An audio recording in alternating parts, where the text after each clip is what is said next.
Hello again, everybody. Welcome to the Mesa Insider Podcast. Will Kolbow here. Glad to have you on board this week. And let's get right into it now. Actually, before I do that, just a word of warning. If you hear scuttling in the background, meowing, things like that, I think I talked to you about this last week, that I do the podcast from my home now. And we have a number of cats in this house. So just keep that in mind. So if you hear that, that's what you're probably hearing. There's lots of cat activity, and this is apparently their active part of the morning. They're chasing around each other, playing, things like that. So if you hear that, that's what that is. So let's take a look at what happened this past week. Of course, this past Monday, we had our city council meeting, and two of the bigger actions that the council took is they approved the creation of a citizen recognition program, but deferred the selection of a city council representative on the selection committee. So the committee will consist of 2 members of the Parks, Trails, and Community Services Commission and 1 member of the city council. And so they did not select anybody from the city council yet, but we will probably bring you that back in the next meeting or two to make that decision. The other big item was the approval of a catalytic converter ordinance as an urgency ordinance, making it effective immediately. Now, it also had a regular ordinance with that, so that will come back for second reading on the June 3rd meeting and will be effective 30 days after that, at which time the urgency ordinance would lapse. So an urgency ordinance just allows us to put things into effect right away so we can start enforcing it right away.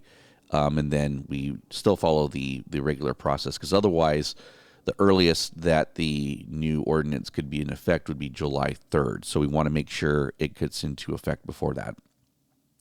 Then on Tuesday, the city council held a budget workshop. And if you want to take a look at the details on that, just go to our website, cityofcalamasa.net, click on the YouTube logo on the upper right side of the homepage to visit the city's YouTube page, where that and all of our city council meeting recordings can be found. Also, we do not right away after the meetings, but soon thereafter, we do post a direct link to each meeting as well under agendas and minutes. So there'll be a media tab or media column under each meeting, and then if the logo is there, you can click on that to get to that meeting directly. So there's a couple of ways to get to our recordings. Then on Thursday, the mayor and I attended the Calamasa Chamber of Commerce Scholarship Tea, which is a great event. It was held at the Edwards Dean Museum up in Cherry Valley, a beautiful venue, and that was it was just a great event. The kids, all the things that they're involved with, the good grades, all their different involvements, they already have commitments to various colleges and universities that they're going to be attending. And it was a very diverse group too, which was great to see. So there's a lot of participation from a variety of backgrounds. And they did have a former scholarship recipient as one of the speakers. She got the award in 2019 and just gave an incredible speech and talked about how the scholarship helped her achieve her goals of becoming she is now a probation officer for Riverside County. So it was really an inspirational thing to hear. And of course, we heard from Dr. Kevin Horan from Crafton Hills College. He's the president of Crafton Hills College. Wonderful gentleman. I've gotten to know him a little bit through our joint collaboration with UKIPA. And so he was just talking about everything that's happening at Crafton Hills College and the strides they've been making. So that was great to hear as well. So a great event, and I was very happy I was able to attend that. Mayor Pro Tem Wendy Hewitt attended the WRCOG TUMF Pass Zone Executive Committee meeting on Monday, and that is basically there's 5 zones that the Transportation Uniform Mitigation Fee has for its program for more localized transportation projects. It's the split between the 5 zones and then region-wide. So basically all of Western Riverside County wide projects, and it's divvied up kind of, split between the two. And so the zone approved additional funds for the Singleton Road interchange And so with the inclusion of $5 million in federal community project funding to be considered by Congress, that was submitted by Congressman Ken Calvert, our local representative, the Singleton missing ramps and realignment of Calamasa Boulevard will be fully funded when the federal budget for fiscal year 25 is approved. And this is a big accomplishment for this, and this is something we'll probably get into in more detail in a future podcast. But I think that it can't be underscored enough that that's going to be a huge project for us, and it's going to add some much-needed additional circulation for our city. Last thing I wanted to talk about before we get to kind of the main topic of the day is the Mesa Verde, the owners of Mesa Verde have submitted a specific plan amendment that requires them to do a subsequent EIR, environmental impact report. And so the notice of preparation for that subsequent EIR is out for circulation right now. That is through June 10th. But as part of that, we host what is called a scoping meeting. And that will take place on Thursday, May 30th at 6 p.m. It'll be online through Zoom. So if you want to learn more about that, go to cityofcalamasa.net under news and events, scroll to the notice of preparation, and it'll have a link to the scoping meeting. Now, I want to make sure that people understand what the scoping meeting is for and what this notice of preparation is for. It's specifically related to the EIR. It's not necessarily related to the project as whole. So if you want to just come in and talk about if you're for or against the project, that's not really what the point of the scoping meeting is. The scoping meeting is really to make sure that things that should be covered by the EIR or studied by the EIR are covered. So if members of the public want to talk about different things, different impacts that the project will have, and falls into one of the categories that's covered under the California Environmental Quality Act, or CEQA, then they can go ahead and make those comments known. They can also ask questions about the preparation of the EIR during that scoping meeting so they get clarification. But again, the next step would be once you have this notice of preparation period lapse, they go and prepare the EIR, then they bring it back, and then there will be draft EIR, which is put out for circulation for public review for 45 days, in which the public can submit written comments about the EIR. Those are then taken in and addressed. Each comment is addressed by the EIR consultant, and then that package is then brought together, usually with the project approval itself, first to the Planning Commission, who will make a recommendation for approval or denial by the City Council, and then it comes in front of the full City Council. So we're still a long ways out from that particular part of the process, but I just wanted people to be aware that this is happening. So again, that's the scoping meeting. Is an online meeting. It'll be Thursday, May 30th at 6 p.m. Again, go to our website, cityofcalamasa.net. Under news and events, scroll to the notice of preparation. Okay, now let's get to County Line Road. Now, before I get into the project too much, I just want to say we are well aware of the public's frustration. We are well aware that they're out of patience for the construction related to this project. And it's a long stretch of road, several miles worth of road. And so and it's a project that has many different facets to it that I think things occur a lot more behind the scenes, and there's a lot of time spent behind the scenes on this project, I think more than people realize. And look, we also see the comments on Facebook. We see them. As the city manager, you're going to get flack for things sometimes, and people, name me personally and think I should be fired over it or whatever. And I get that, and I get people's frustration. So the point of this particular episode is just to talk about the project. This program in general, this podcast in general, is not about my opinions or what I think should happen. What I'm trying to stick to are the facts. And so if at least people have the information, they have the background. I'm not sitting here trying to change anybody's mind and make them go, oh, okay, I'll give you a pass for this. That's not what I'm looking for here. All I'm looking for is for people to have the information and then at least hopefully form their opinions from that. That's the point. That's kind of the point of this whole podcast. It always has been, is to provide information and additional transparency to the public. But one of the good things now that I can say is that 5th and County Line is now completely open for traffic. So all turning movements, the whole intersection is wide open now.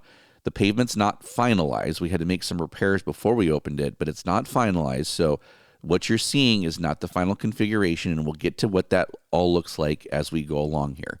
So let's take a look at the background of the process. How did we get there? How did this project get to where we are today? And believe it or not, this actually started back in January of 2018 when the cities of Yucaipa and Calamasa got together on applying for a Senate Bill 1, or the Road Maintenance Rehab and Rehabilitation Act funding for a local partnership program grant in the amount of $3,747,000. And the cities actually got the grant back in May of 2018. However, the California Transportation Commission did not allocate the funding for the grant until March of 2021, so nearly 3 years later.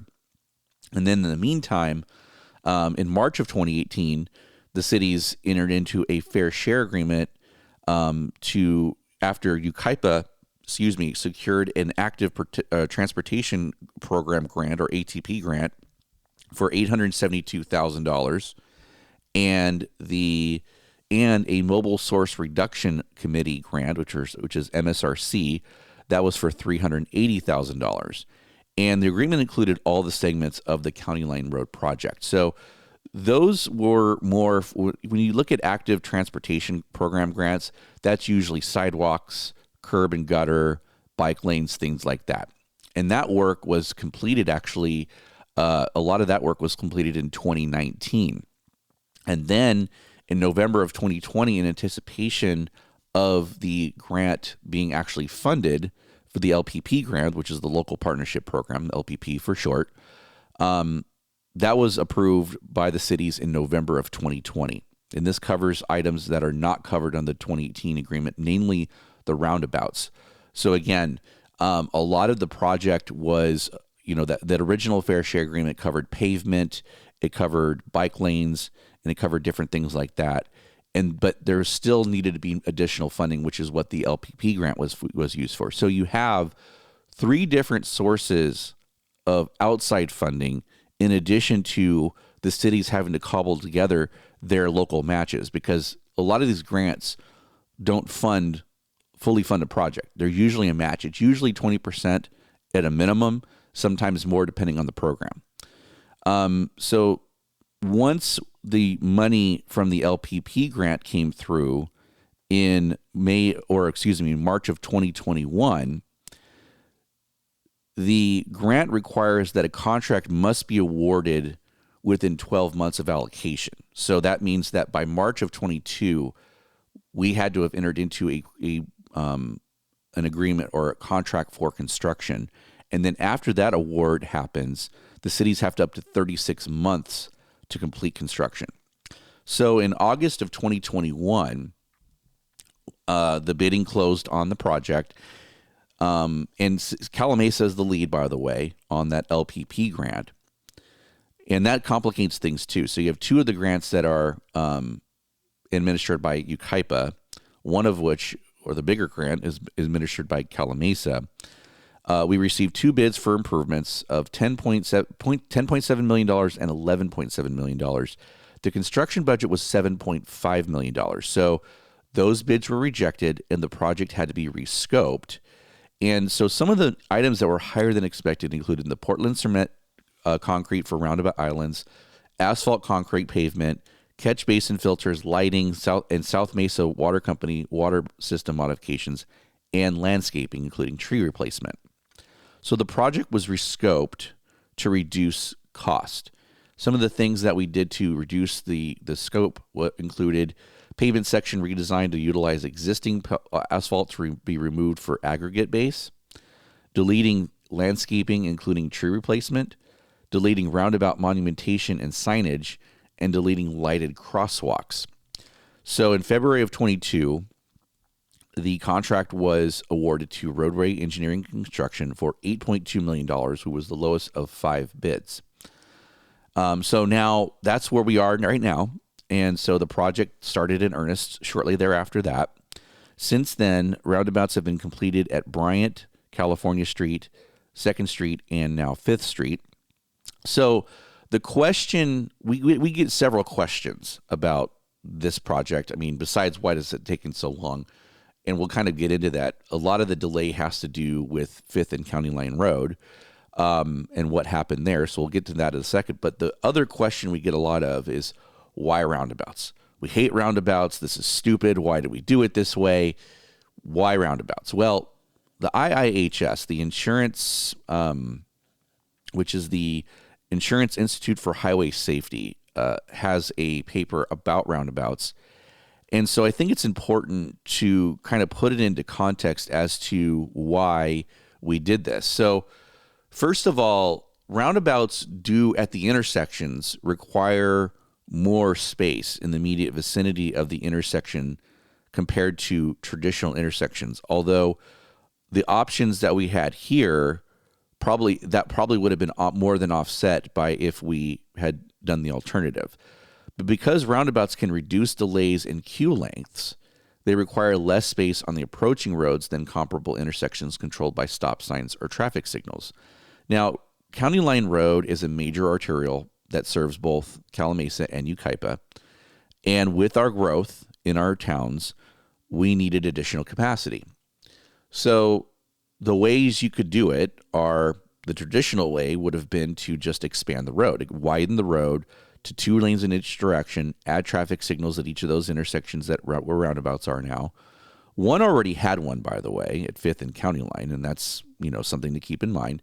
Now, 5th and County Line, I will say, is completely in the city of Yucaipa. So, County Line Road kind of veers north a little bit at that intersection. And so 100% of that intersection is with Yucaipa. So we kind of left it to them to decide how they wanted to treat their intersection.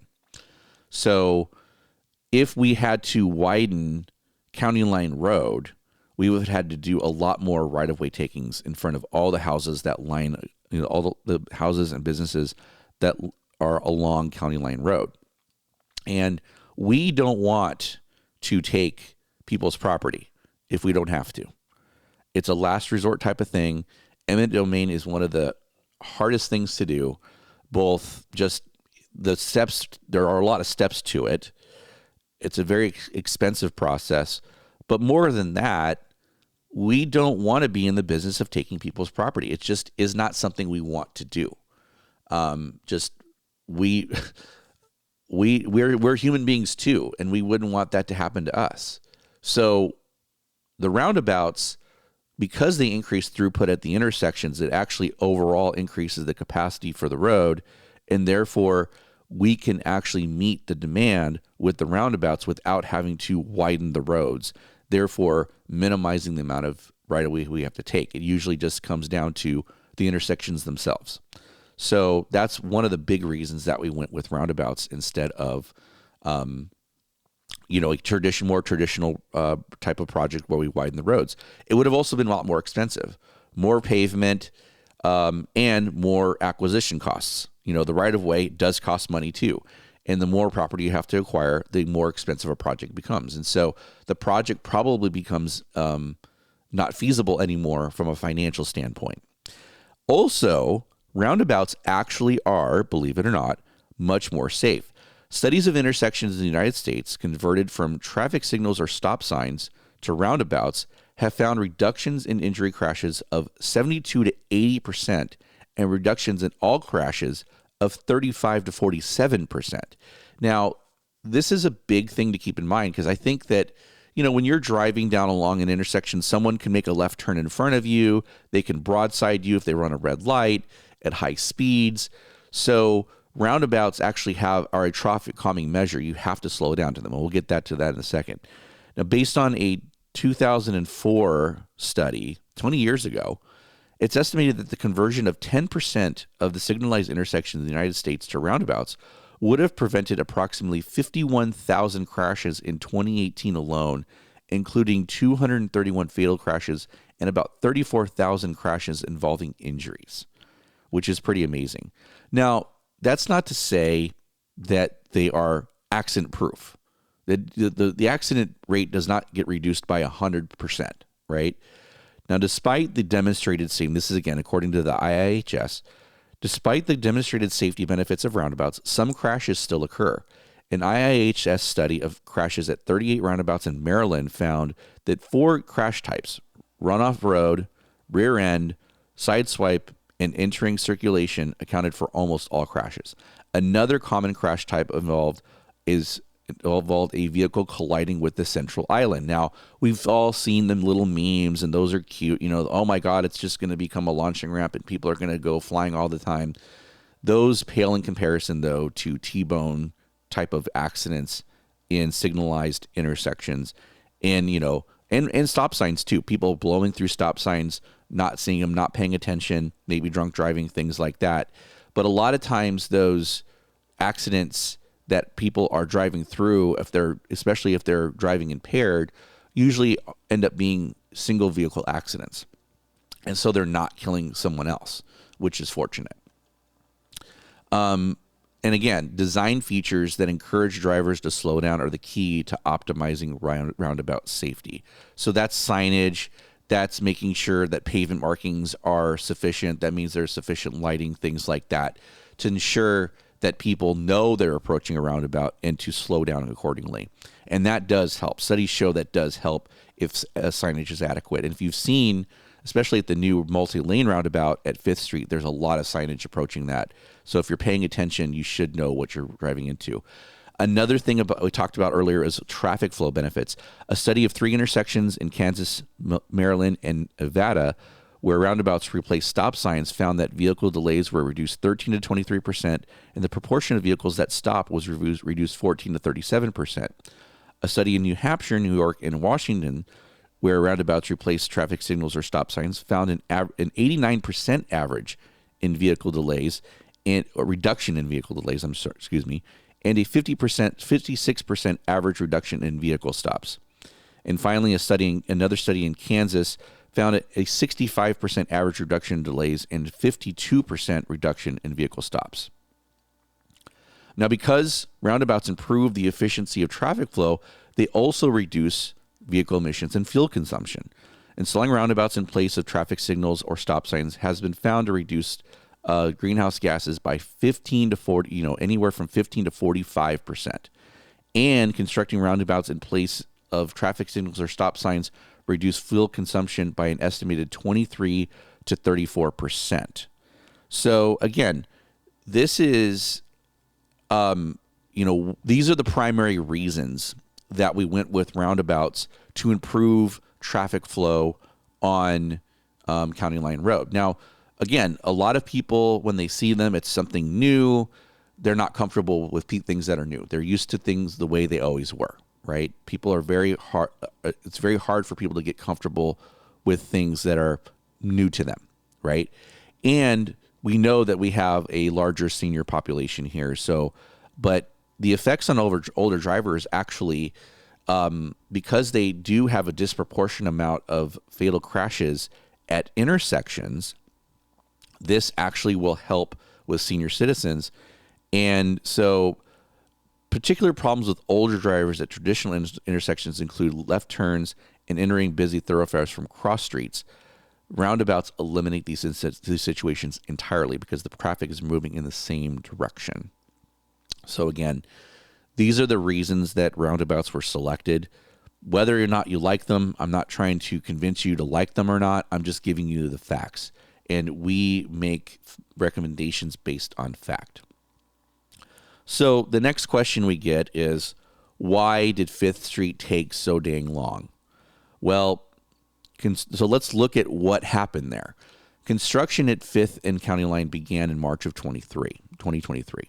Shortly after construction began, so, pavement's gone. It's not like we can, oh, wait a minute, Edison's changed their mind. They have to do a different type of approval process to get these poles removed, because that's when they realized, I think they went out to do the work and they said, oh, wow, these are not what we thought they were. We're going to have to go do some more work at headquarters, because all utility relocations were submitted to the various utility companies before construction began on the project at all.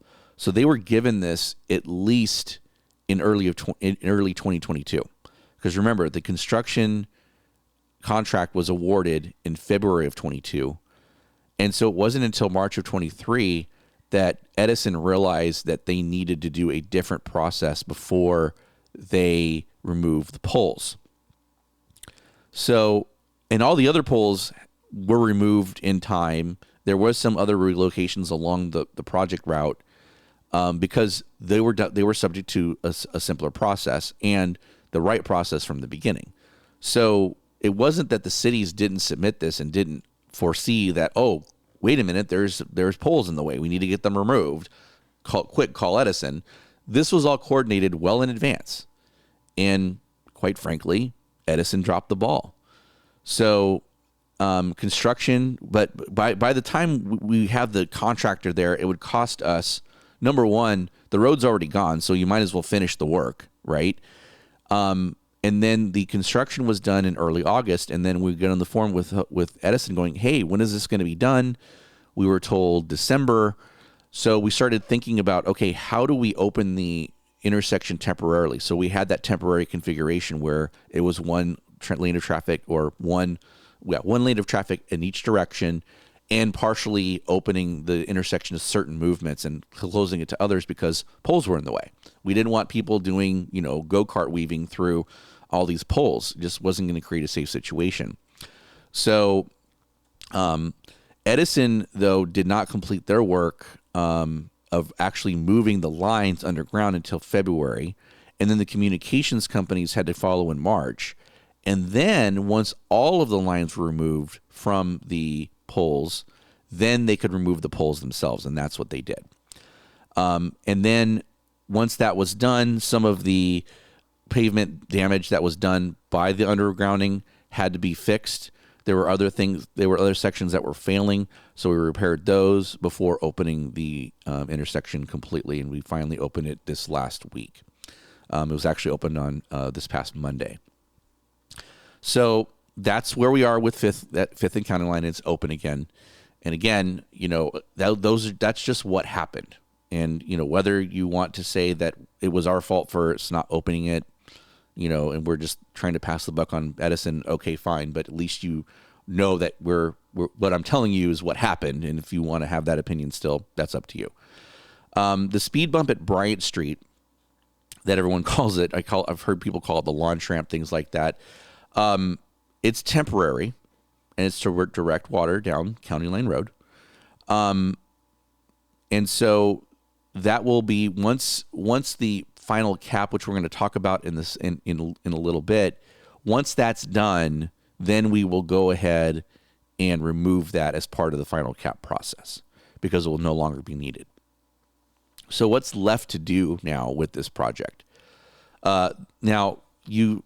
We've put out there that the South Mesa Water Company is doing a pipeline project. Well, in July of 2022, the City of Calimesa and South Mesa Water Company entered into an agreement to assist South Mesa in obtaining a state grant for a pipeline replacement project and relocation of Well 11. Now, Well 11 is located on County Line Road, just west of Calimesa Boulevard. So when you get off the freeway, I believe it's just past Baker's, you'll see a well on the right side, on the south side of the street. If you're heading eastbound, it'll be on the right side. You'll see this well. They're going to relocate that away from the road as part of this project. And then at some time of 2023, South Mesa actually received the grant, but the actual grant agreement took almost a year to get executed because of the state. You're dealing with the state. When you heard that our LPP grant, it took them almost 3 years for us to get from grant award to actual funding of the grant. So we can see how quickly the state of California works. And so the pipeline replacement project will begin in June of 24, just the next week or two. And they're going to start at Calimesa Boulevard and work their way east, and it's scheduled to take about 9 months. And so we don't want to do the final pavement if we know a utility company is going to be screwing up the road again. They're going to be opening up the road, opening up a trench, putting a pipeline in. We want to make sure that gets done before we put our nice, final cap of asphalt, which will make the road really smooth. And we don't want that to be damaged for as long as possible. We don't want that to be opened up as long as possible. And having a new pipeline will actually reduce the chances of the need for repairs as well. So that'll be another added benefit of doing utility work before we do the final cap. Now, of course, one more roundabout does remain. It's at 3rd and County Line. And we did not start the work on that yet because we didn't want to have 5th either be partially open or not open at all and then close another intersection on top of that. That would just create even more chaos and panic. So we wanted to make sure that 5th and County Line was completely open before we even started at 3rd Street. So now that that's been completed, we started asking, as we approached that time, we asked the contractor, when can you start at 3rd and County Line?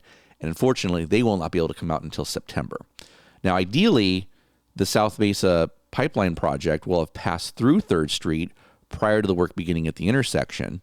And then that way, once that intersection is done, it's completely done. And so the work, once that starts at 3rd and County Line, should take about 8 weeks to complete. And then there's another project that will involve trenching, and that's the Calamasa Creek project. So this will install a stormwater pipe in County Line Road just west of 5th and County Line to Calamasa Boulevard. The final plans are in review with County Flood. Once those get approved, the project will go out to bid. Hopefully this summer is when that project will be completed. So again, and then once South Mesa is done, once our stormwater project is done, then we can have someone come in finally and do the final cap, or at the topping off of the asphalt pavement, which we call the final cap. That will remove the bump on the south side of the intersection of Bryan and County Line as well when we do that. So that is what is happening on the County Line Road project currently. There are 2 other projects that are coming in the future that are related but are treated as separate projects. The intersection of County Line Road and Calamasa Boulevard will be a multi-lane roundabout. It will replace the traffic light there, primarily to be consistent with the other intersections on County Line Road. Another aspect of roundabouts is that they need to work in unison with one another. But the nice thing about that is once it's done, you should, when traffic isn't busy, theoretically, you should be able to drive all the way from I-10 up to past Bryant without stopping. You can just slow down for the roundabout, but you wouldn't have to stop if traffic is light. The project is currently in final design and right-of-way acquisition. We did receive $4 million through Ken Calvert for federal earmarks for construction of the project, and this will also eliminate that big dip on County Line Road on the east side of the intersection. So when you come down County Line, either you're crossing the intersection going eastbound or you're approaching the intersection going westbound, you get to that big dip that's on the east side, I guess, of Calamasa Boulevard, and that will be eliminated by this project. And then finally, Interstate 10 at County Line Road interchange, the warehouse project in Yucaipa. So that warehouse that's being built at County Line Road in I-10, that is a Yucaipa project. It's actually in the city of Yucaipa, not in Calamasa. And that project is conditioned to install a traffic signal at both sides of the interchange. So that will be done within the next few months. And then the cities of Yucaipa and Calamasa are negotiating an agreement to work cooperatively on the ultimate interchange improvements. So actually to increase capacity for that interchange that will accommodate the warehouse and also other future growth. And as an aside, there's another project that's happening. Yucaipa Valley Water District will also be doing work on West County Line Road from their wastewater treatment plant west of I-10 to Calamasa Boulevard, beginning with the plant and working their way east. So work will reach I-10 somewhere around the fall, late summer, early fall, with completion expected to be done in November of 2024. So those are lots and lots of things happening with different agencies and coordinating different agencies that all have a lot of different things happening at the same time, trying to coordinate these things. It seems like it'd be pretty simple if that's all you're doing. If that's all you're doing, it would be simple. But unfortunately, both cities have lots of projects happening at the same time. In addition to not just transportation projects, we're also just trying to run a city. And South Mesa, obviously, is a water company. They're doing different things. Yucaipa Valley Water District, same thing. And so, we have a stormwater project. In addition to a transportation project, we're trying to do a big stormwater project. So we've got a lot happening in both cities. And so coordination can sometimes be challenging, but we are working together. We're trying to work together as diligently as possible to get these projects done. We know the frustration what the public has with it. We get it. And I'm not trying to change your mind, but at least now you're hopefully more informed about the project and all the things that are happening with it than before. So with that, we're going to go ahead and wrap up the podcast. Thank you for joining me this week. Just a reminder, this Monday is Memorial Day, May 27th. There will be a ceremony at the Desert Lawn Cemetery and Mortuary, honoring our fallen heroes. It'll be at 10 a.m. Again on this Monday, Memorial Day. It is put on by the brand new Yucaipa Mesa Veterans Committee. And so this used to be a Lions Club project, but they branched out on their own or now created their own nonprofit to run this event. So please check that out if you're able to. And next week, I'm going to talk about the Cherry Valley interchange and what's happening with that project. And again, reminder, Mesa Verde scoping meeting this Thursday at May 30th at 6 p.m.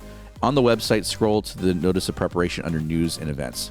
So thank you for joining us this week. Have a safe Memorial Day, and make sure to take time to reflect on what this holiday is for, to remember those that made the ultimate sacrifice in fighting for our freedom. Talk to you next week.